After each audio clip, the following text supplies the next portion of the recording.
You're watching GearUp TV.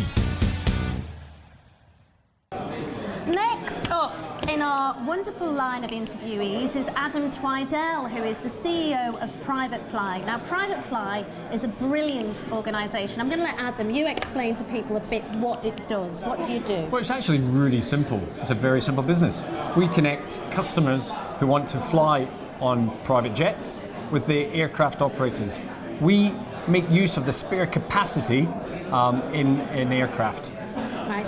And as we're talking, we're going to see some of PrivateFly is very good at gathering together statistics of how many flights and what kind of aircraft are very popular in the industry. So we're going to see that as we're talking. But I do want Adam to elaborate on what this new ruling could mean for the charter market. Well, it means that from an industry perspective, there's a huge amount of excitement again, which is great because that leads to a lot more marketing and a lot more people are going to hear about private aviation for the first time. So that's the first point. You know, we're going to bring more people into the industry, which is what we all need. Now, whether those new passengers coming into the industry want to fly on a single engine turboprop or a twin engine turboprop or a very light jet is going to be down to a few factors. Such as? So, price. Nobody wants to be ripped off and everybody wants the best value they can get. So price is incredibly important in the charter market. The age of the aircraft is also very important.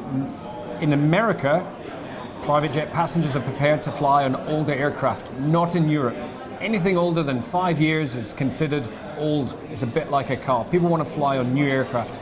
So in some ways, these new entry-level single-engine turboprops, they're all going to be brand new, and they're going to have big backers with lots of money behind them. So they'll be undercutting the twins and the jets, and they'll be brand new. So in that respect, it's going to be very, very exciting marketplace. So good news for the customer.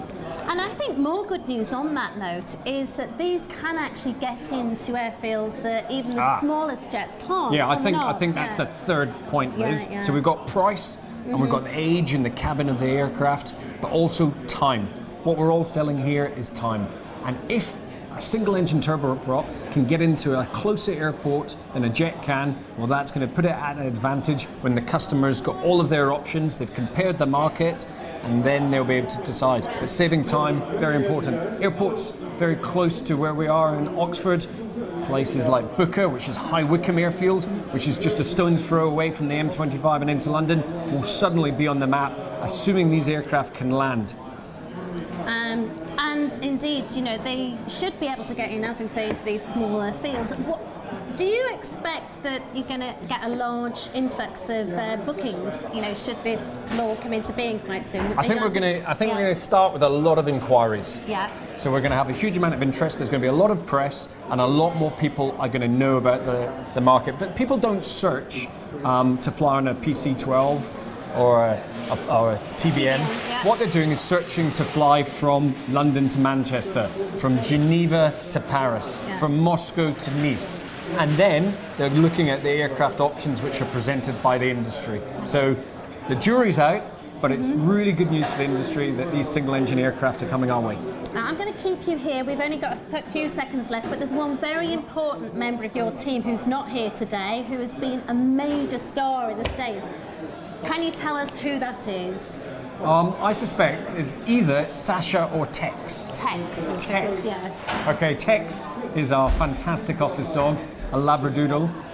Everybody loves him. And in fact, only yesterday we had an extra revenue stream from Tex because a neighbouring company in St Albans wanted to lift the spirits of their team. So they exchanged a big box of chocolates for an hour with Tex. And luckily, PrivateFly staff get to enjoy Tex all the time. Oh. He's done more hours on private jets than most of the private jet customers we have. I mean, he flies a lot, and he's been here to Oxford Airport, and he loves the facilities here too. Fantastic. Adam Twidell, thank you so much. Thank you for watching GearUp TV. Remember to like and subscribe to see more.